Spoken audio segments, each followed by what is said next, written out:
नमस्कार मैत्रिणींनो, आज आपण बनवूया रुचकर असे कांदे पोहे। चला तर मग साहित्य पाहूया।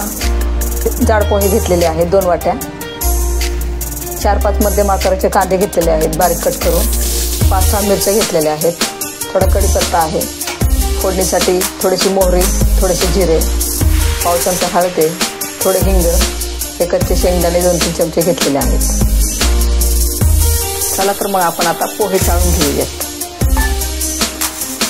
पोहे चाळून घेतल्यामुळे पोह्यांमध्ये जी रेती असते, राळी असते, ती निघून जाते आणि त्यामुळे आपल्याला चांगला अख्खा पोहा मिळतो। काही साळी असतात, तुम्ही पाहू शकता। आता आपण आपले पोहे चांगले 2 पाण्याने स्वच्छ धुवून घेऊयात।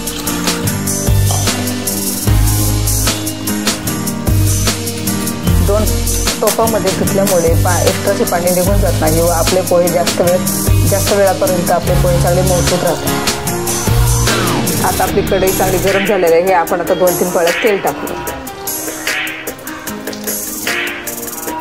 आपले तेल चांगलं गरम झालेलं आहे। आता आपण शेंगदाणे तळून घेऊया।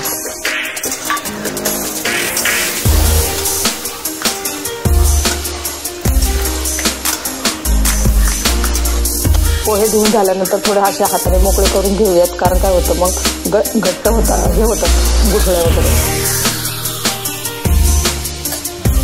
आता आपले शेंगदाणे चांगले तळून झालेले आहेत, आता आपण काढून घेऊया। आता आपण मोहरी टाकूया।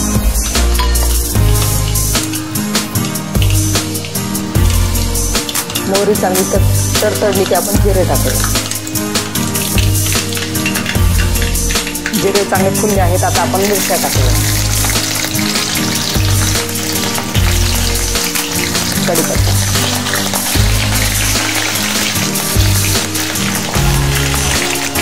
कांदा,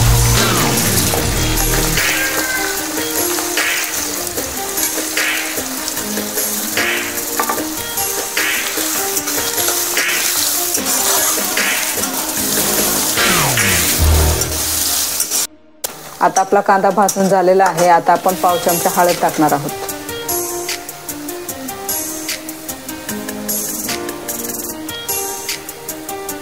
हिंग,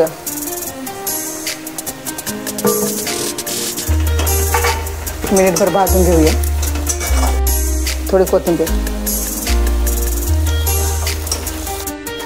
आता आपण भिजवलेले पोहे टाकूया।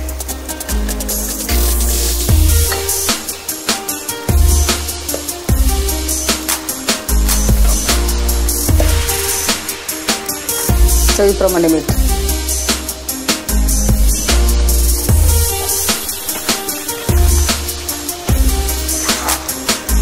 दोन मिनिटं आपण आता पोह्यांना झाकून ठेवूया।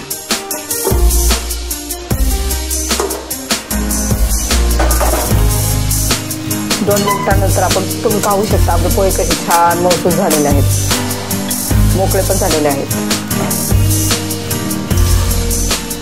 पोहे करताना शेंगदाणे टाकले नाही, कारण ते नंतर मऊ होतात।